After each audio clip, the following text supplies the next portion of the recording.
Welcome back to our channel MysTHEOrious, where we bring you the latest updates on intriguing, mysterious cases. In today's video, we will reveal the shocking truth about the story of Nova Welsh. This gruesome case took 36 years to solve. The prime suspect in this case is Osmond Bell, the victim's ex-lover and father of their children. In this video, we will delve into the details of the case and the events that led to this tragic outcome. In July 1981, a 24-year-old mother of two, Nova Welsh, disappeared without a trace in Birmingham, England.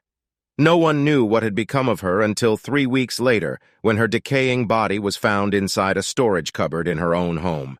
Detectives launched an investigation but would not make a breakthrough until 36 years later. Nova's killer was all the while right under their noses. So who was this individual and what was their motive for taking Nova's life? In this case, we examine how the utilization of DNA extracted from chewing gum proved instrumental in solving a crime that had remained unsolved for a remarkable 36-year period. But before we continue, make sure to subscribe to the channel and hit the bell icon for more thrilling videos. So without any further ado, let's dive right into this mystery. Our investigation today will take us to Birmingham, an English metropolis that is part of the West Midlands metropolitan region. Nova was born in 1957 in Jamaica and had a younger sister. When she was 10, her mother, Lorna Welsh, decided to move to the UK in search of greener pastures. When she was 16, she fell in love with Osmond Bell, a young boy the same age as her. They had 2 children, Jonathan and Lee. Nova was a devoted mother to her sons and took up different jobs to provide for them.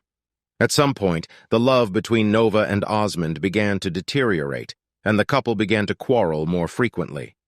It became common for neighbors to hear the sound of the couple's noisy fights in their apartment located in the Ladywood area. Their disagreements also sometimes escalated into violence, with Osmond hitting her and leaving her with bruises. With each passing day, Nova became increasingly unhappy in her relationship, and she confided in her younger sister Valerie, as well as some close friends, about what she was going through. In the end, she made up her mind to give love a chance with someone else. She told Osmond that she was no longer interested in the relationship, but despite her ending things, Osmond was not ready to let her go. What happened? In May 1981, Nova met Wayne Newby and they got into a relationship.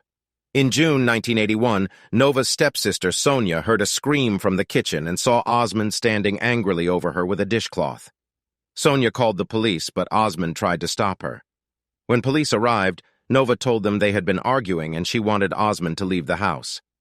Osmond did not argue, but packed his bags and left the house. On July 24, 1981, Nova took her 2 sons, Jonathan and Lee, to stay with their father, Osmond. The following morning, which was July 25, 1981, Nova's neighbors, Carmen and Wendell Turner, who lived in the flat below hers, were awoken by a noise. It was coming from Nova's apartment above, and it was the familiar sound of argument that they had heard many times before. This time around, they could only hear Nova crying. On the evening of that same day, another neighbor saw Nova and would later tell the police that she appeared visibly upset about something. Almost 7 hours later, at around 12:30 a.m., Carmen and Wendell heard a loud bang from above. While contemplating what or who could have made such a noise in the middle of the night, a second bang followed. That particular one sounded like somebody kicked a door. Carmen and Wendell listened for more sound, but it never came. Without any further disturbances, they went to sleep and did not think much of the noise they had just heard until much later. July 27, 1981 was a Monday, and the residents of Birmingham went about their daily activities. However, Nova did not turn up for work on that day, or the day after that. Nobody saw her and had any idea where she was.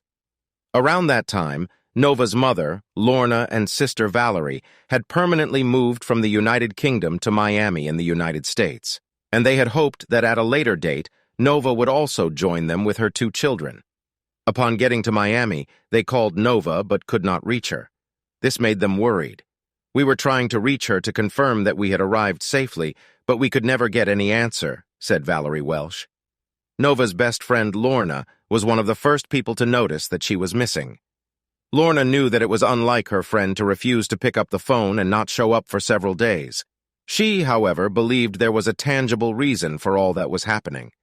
After thinking things through, she made up her mind to pay Nova a visit to see what was wrong.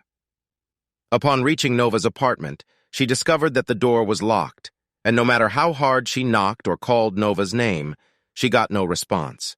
She found that all very strange, and wondered if her friend had left the country without telling anyone. But something else caught her attention, and made her realize that not all was well. Some clothes which Nova had washed were hanging on the line. It was unlike Nova to leave her clothes out in the open after they had dried, and this was something Lorna was well aware of. As a last resort ends to confirm her fears, she reached out to Osmond to ask if he had seen Nova, but he told her that he had not, and that their 2 children were with him. With this, Lorna went to the police station and reported that her friend was missing. Investigation. This was on August 9th, 1981, 2 weeks after Nova disappeared without a trace. Police officers began searching for her immediately. They reached out to her close friends, but none of them had seen her. Osmond was also contacted and asked when he last saw her and why he had not reported her missing earlier. In response, Osmond told them that he thought she had gone off with her new boyfriend or to America with her family. On August 12, 1981, 3 days after Lorna reported Nova missing, she got a letter in her mailbox. At first, she thought it was from her relative. However, after breaking the seal and reading the content, she realized that she was wrong. According to the letter, the boyfriend of whoever had written it had seen Nova fighting with a man she had gone out with around the time of her disappearance. The letter claims that the man had grabbed and hit Nova. After going through the letters, officers focused their attention on Wayne since he was the man Nova had been going out with before she had disappeared. However, when Wayne was questioned, he maintains that he had no idea where Nova was or had gone to. On August 18, 1981, the police were called upon by Nova's neighbor to investigate a foul odor that was all over the house. Nobody knew what exactly was smelling, but it was really bad and made everyone uncomfortable. When police officers arrived at the house, they quickly realized that the smell was much stronger in a certain area, and this was upstairs at Nova's flat. They made their way there, and after discovering that the door was locked, they quickly broke it down. The stench grew more intense as they entered the house, and the officers held their hands to their noses and grimaced in disgust as they began their search for the source. The house was in disarray and dusted, settled on the furniture. Cobwebs were also visible on the ceiling, and this showed that no one had been living in the house for some time. There were stairs in the apartment, and under them was a cupboard. Officers were attracted to this part of the house because they noticed that the smell was especially stronger there. Who is the killer? Strangely, the lock on the door of the cupboard looked broken, and a piece of chewing gum had been used to hold it in place.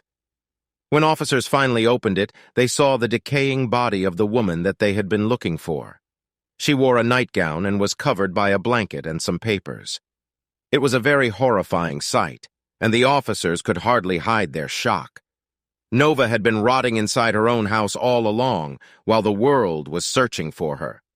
An ambulance was called to the scene, and Nova's body was taken away for autopsy. The gum that was found on the cupboard door was collected as evidence by the police and stored away.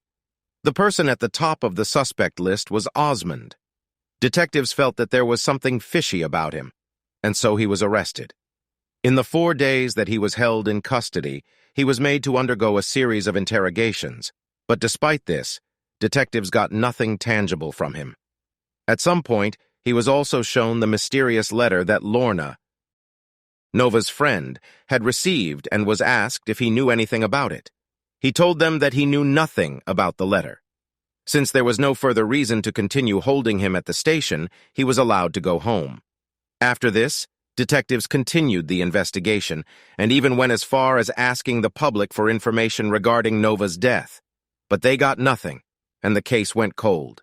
Nova was soon laid to rest, and life went on. How as the cases solved, years went by, and the world of forensic science became more sophisticated. Complex DNA techniques that seemed like a pipe dream at the time of Nova's death became possible due to advances in technology. In 2014, detectives decided to take another look at the case. This time, they focused on the chewing gum that had been used to seal the cupboard in which Nova's body was found. The gum had been preserved over the years, and detectives knew it would contain the DNA of whoever had used it to hold the cupboard's door in place. They believed that whoever it turned out to be was likely Nova's murderer. A test was soon run on the gum, and DNA was recovered. Upon further analysis, detectives discovered that it was a match to none other than Osmond. The gum wasn't the only detail that was tested for DNA. The seal of the letter Lorna received back in 1981 was also sent to the lab for testing, and Osmond's DNA was also found on it. This meant only one thing. He had written the letter to divert attention away from himself. With the solid evidence, detectives knew that they had finally cornered Osmond. He was soon arrested and charged with the arrest of his Nova. Since Osmond kept insisting that he had no hand in Nova's death, the case eventually went to trial. After 6 weeks of trial, he was cleared of murder, since there was no evidence to show that the killing had been premeditated. However, he was convicted of manslaughter and was sentenced to 12 years in prison. This sentencing was on March 22, 2017. Nova's family were satisfied with the outcome of the trial. Conclusion. After 36 arduous years, Nova can now finally rest in peace. Having learned that Nova's killer had been apprehended, the family may now find solace. Nova's situation is tragic because she was unable to watch her children become grown-ups. But despite how long it took, there is some relief that her killer has finally been apprehended. But why, given that all the evidence pointed to Osmond as the murderer, did he still refuse to take responsibility for his actions? Post your ideas in the comments section to share with us. For more thrilling crime mystery case, make sure to subscribe to the channel and hit the bell icon. Thanks for watching.